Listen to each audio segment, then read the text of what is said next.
see, with an economy far greater than that, or at least the potential of the economy far greater than many of the countries that we know around the world, blessed with huge natural resources and open land, few people, we can feed ourselves. We indignify our people.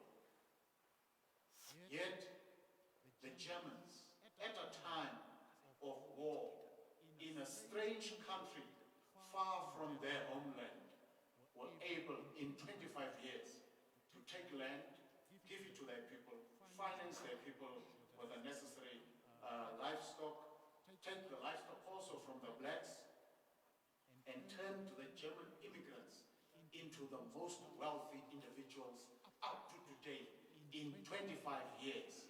The same with the Afrikaners when they came in 30 years. By 1970, from 1921, the Afrikaners became the third largest wealthy population, owning the second largest piece of land in this country, or a collection of pieces of land amounting to the second largest, and became well taken care of, became institutionally and structurally embedded forever in a life of wealth and prosperity.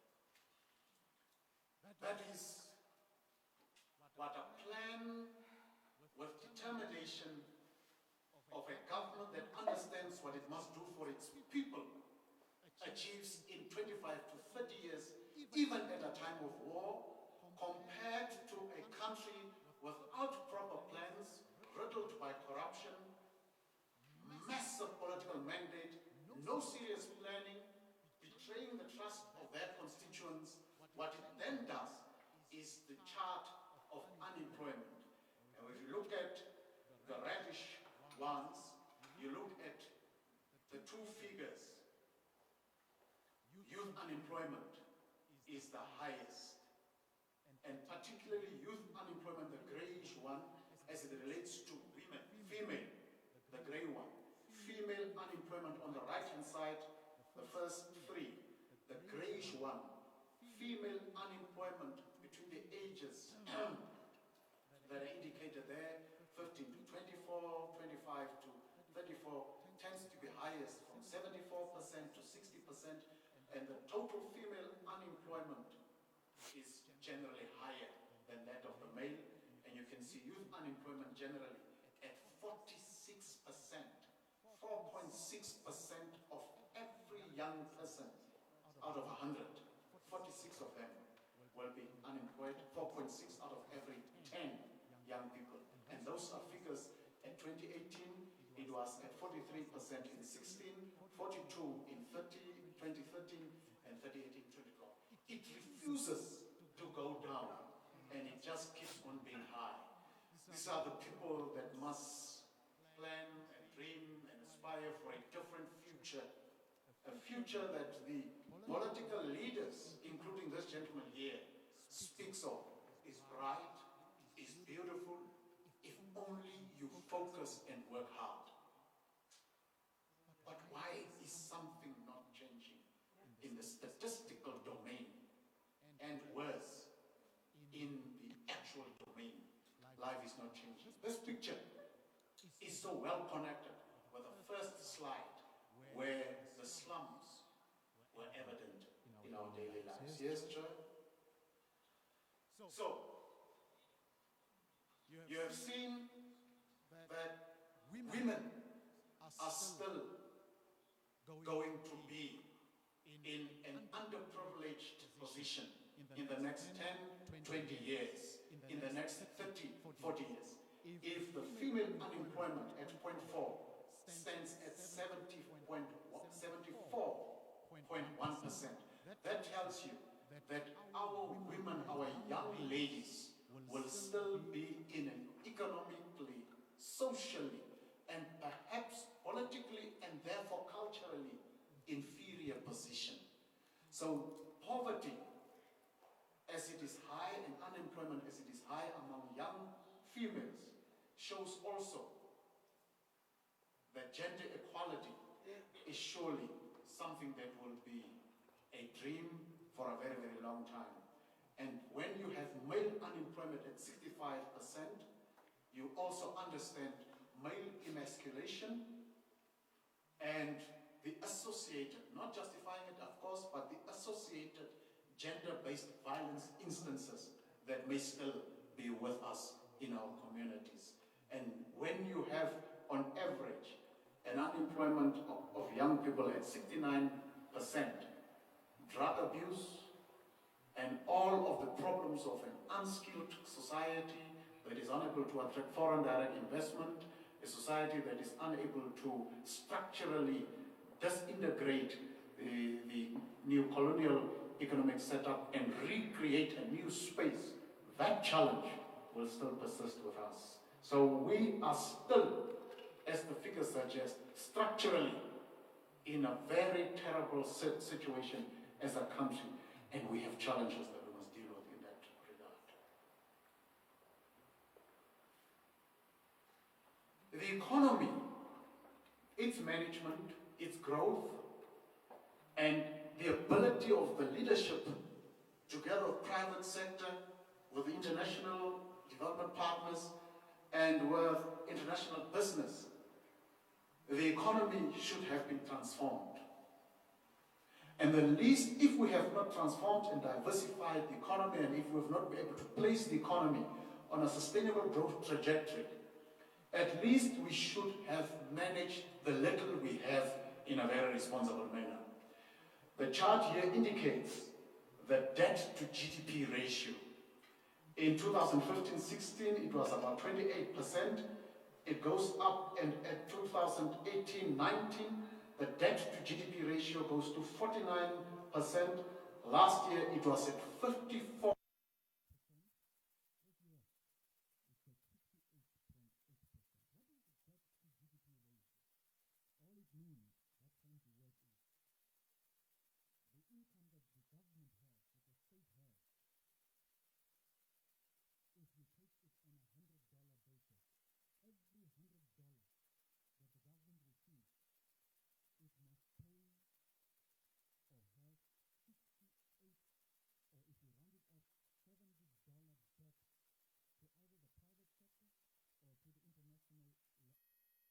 Facilities. In other words, we only as society can make use of a $30 because we have debt of a $70 for every $100 in the most simple fashion. So every income, if the government says we are going to have a budget of 70 billion, we'll also understand that that debt will have to be repaid annually with interest to somebody that gave us the money. And the debt is something that any government must carefully manage so that society does not get a problem of debt repayment which they may not later afford. Now, what it indicates also here is that the 68% means that as we speak, unborn children are also already indebted for money they have not decided to go and loan, for corruption they have not supported, by a government they have never been able to vote for.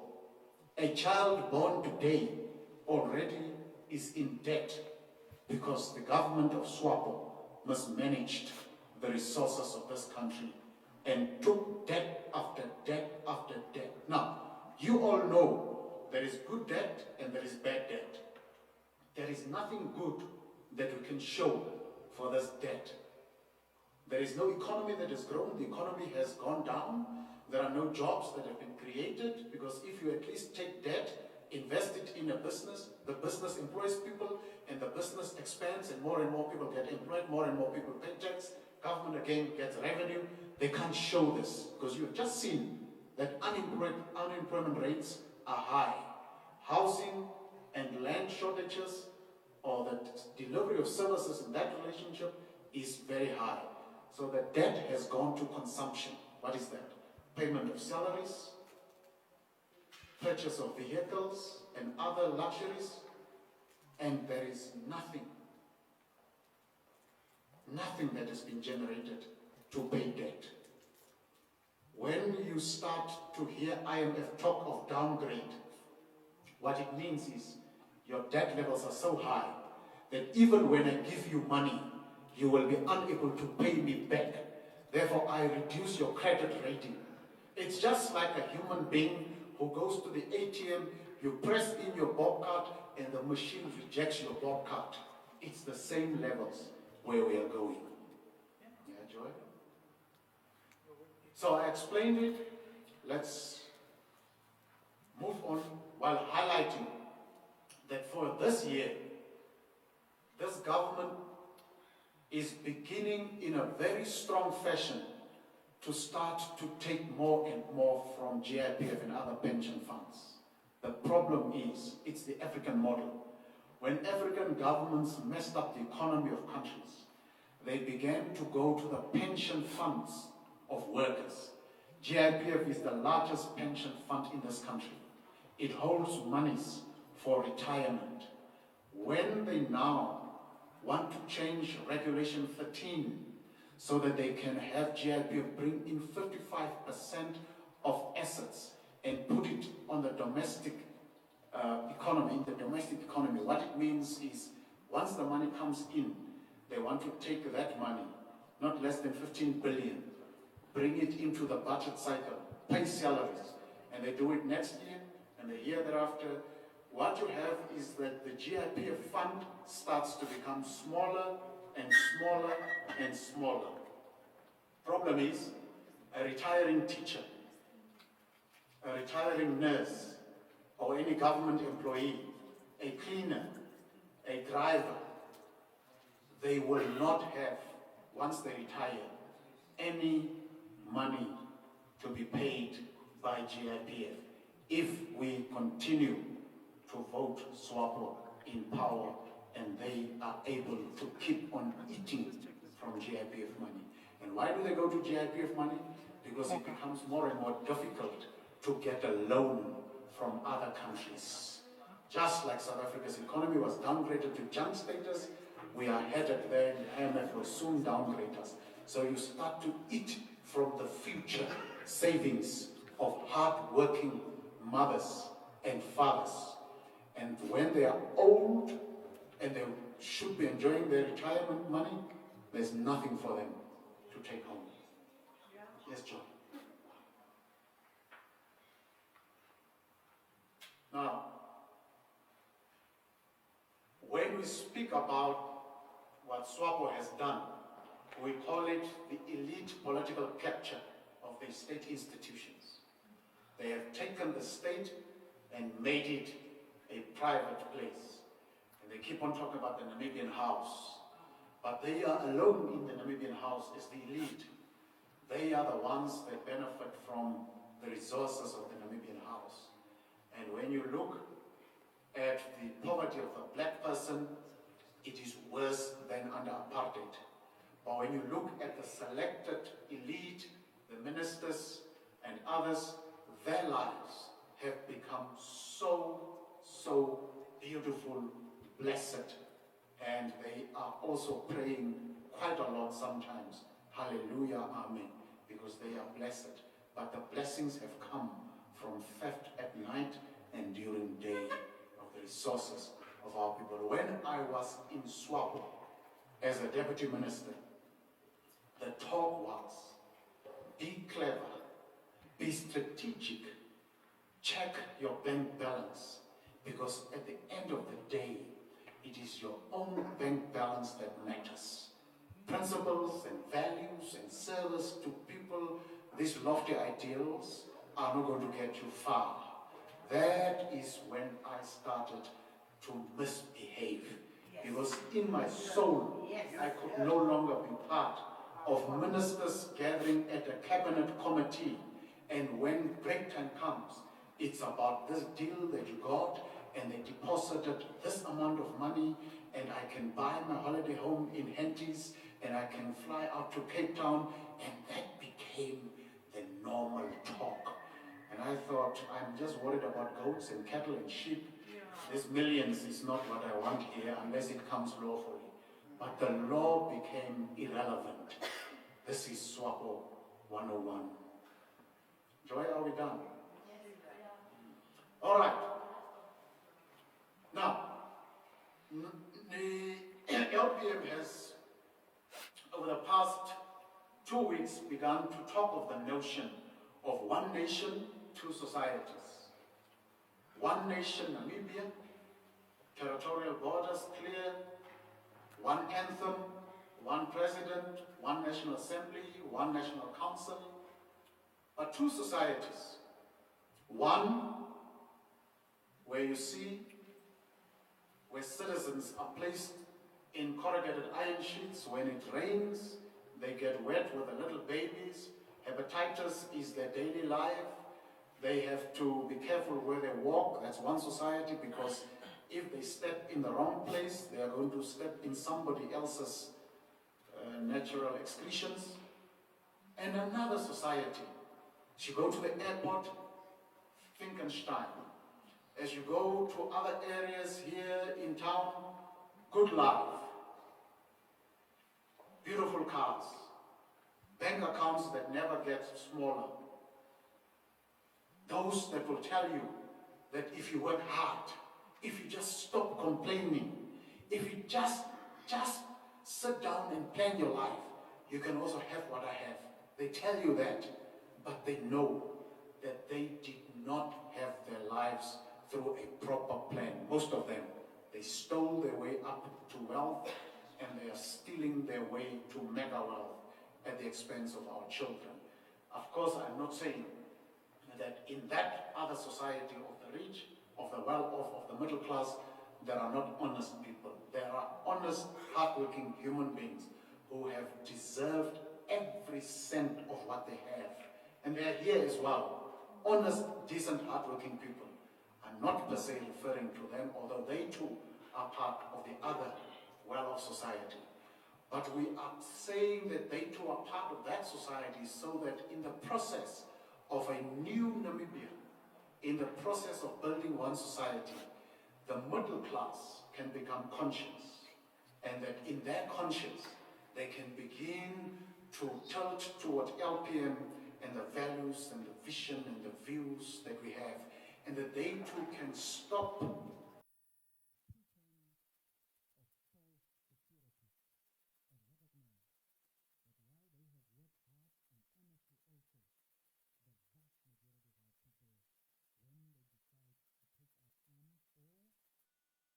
involved will not distinguish between one that worked honestly and one that did not work honestly. If you have a car and they come and damage your car, they will not wait and see whether it belongs to a teacher of Ella Duplessis or an NBC worker. They will see that this car is a nice car, and I hate those that drive these cars.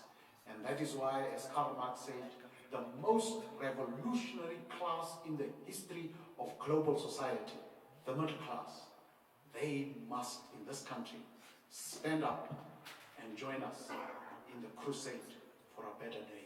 I think we are done with the slides. So that is where we are as a country today. That is what we know.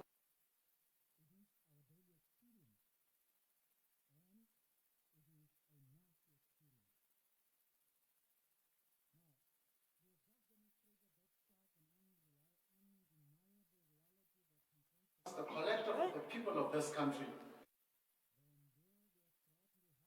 at all ages and places across this vast land, and our people are beginning to demonstrate an unprecedented rejection of the governing party, its leadership, and its values.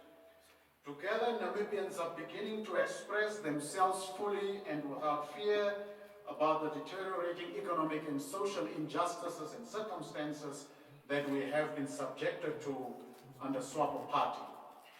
How did we get here is the question that people can ask legitimately. Wat het gebeur? Hoe het ons hier kom beëindig? Wat is dit wat ons gedoen het? Dit is in onze eie stilsweye ook 'n bydrae gehad. Did we in our own silence perhaps have a contribution that we have made. Our experience and our analysis is that after independence, the Namibian people entrusted the freedom fighters to lead the nation toward a better future. We did so while we recognized by their own account that these people spent 30, 40 years in the bush without the experience of governing. We gave them, as revolutionaries, the access to state power.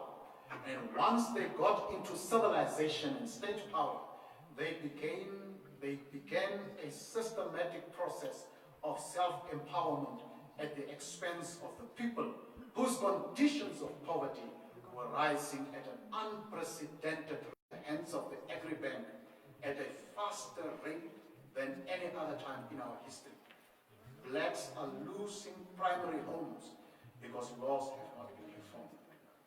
Drugs, the lack of business opportunity, poor quality education, and ethnocentrification of state institutions is the order of the day. The economy is stagnant. Manufacturing has remained stagnant at the rate of 11% to GDP as it was in 1980, 40 years ago. Some of you were not born in 1980, while others, some of us already, of course, were born. Agriculture has dwindled. Unemployment in the agricultural sector has got to an all-time high, and this is what I call the bubbles of despair that have set in. The bubbles of despair are confined and essentially defined as the bubbles of economic fortune for one society and the bubbles of economic hardship for the other. The bubbles of despair are far greater than those of hope and prosperity. The elite have captured the state and have made the natural resources a private domain to satisfy their insatiable greed, and army generals have become more powerful and protected from public scrutiny and accountability. Fish rot, August 26, are some of the examples we speak about.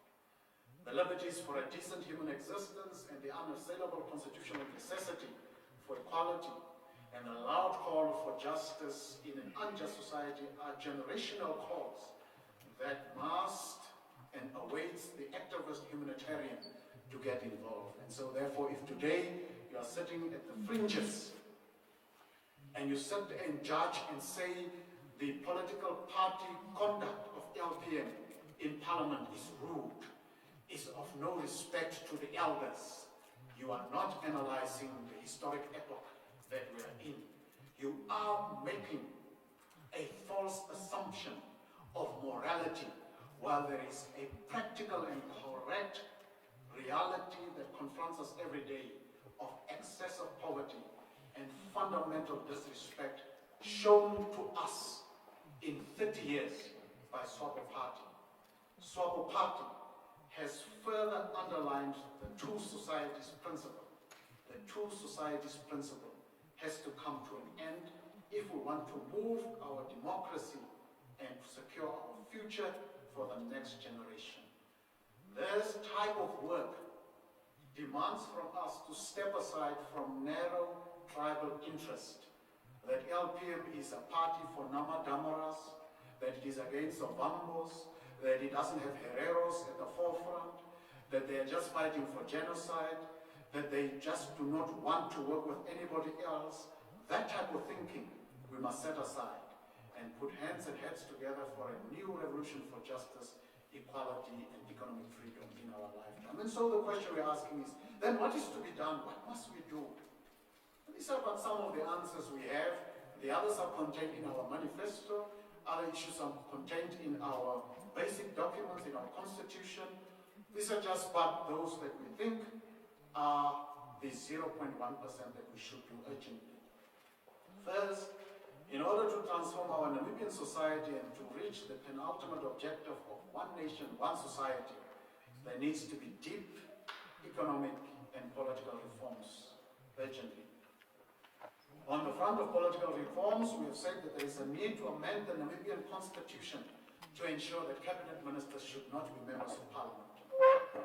Ministerial and executive accountability are important ethos in a democracy. As long as the executive is in a dominant position as it relates to their own political party and have a numerical superiority and political seniority, executive accountability and parliamentary oversight will not be meaningful in this country. Second, parliamentary standing committees must obtain greater stake in the pursuit of oversight, so that the SOEs and the offices, ministries and agencies are regularly checked and performance measured. Just the other day, there became a debate quite important for you in the media to also understand that for the first time it seems that the number of backbenchers of SWAPO is less with 2 to 3 seats than those of the combined opposition. Because the rules of parliamentary standing committees were written at a time when SWAPO's majority was more than 2/3, and that they had a dominance of backbenchers in the numbers, the rules favored them. But now SWAPO party is beginning to say that cabinet ministers can also be members of the parliamentary standing committees to do the oversight function. Think about it, that the Prime Minister of the Republic of Namibia becomes a chairperson of the Standing Committee on Natural Resources, or that the Minister of Environment becomes a Cabinet Committee chairperson of Natural Resources. The Cabinet Committee that has to do an oversight function will have the Minister of Environment reporting to himself and doing oversight functions of himself. This is where SWAPO is trying to take the debate. That's why we are saying there must be a strong interest by those in the middle class, by those that are not members of parliament, to follow how parliamentary standing committee elections are done and to speak up in social media and all other spaces and say it is wrong. If the combined opposition have more votes, they must get the standing committee chairpersonships. We must, as a country, at the medium to long term, begin to pursue a federalist system of governance, to deepen common understanding and for a better and equitable resource sharing. The current system of a unitary state weakens the people's voice and over-centralizes power at the center. It perpetrates with all power at the center the notion of the deep state, because all the resources are at the center. All the power, the legislative power, the executive power, the administrative power, and the judicial power is concentrated at the center. And this undermines democratic accountability as the actors in the center act to self-preserve and protect each other. You can't, in all good faith, think that you will take the executive to the judiciary and challenge them and be successful, particularly if that court case involves a senior political office bearer. Hardly can you imagine that you will succeed, because the judiciary eventually is signed off by the head of state that has linkages, when they were private citizens, to other GIPF corrupt practices, some of them, and others connected to other business ventures before they became judges. Right now, we have a governor of the Bank of Namibia who is involved in the financial sector, but the Bank of Namibia has the legal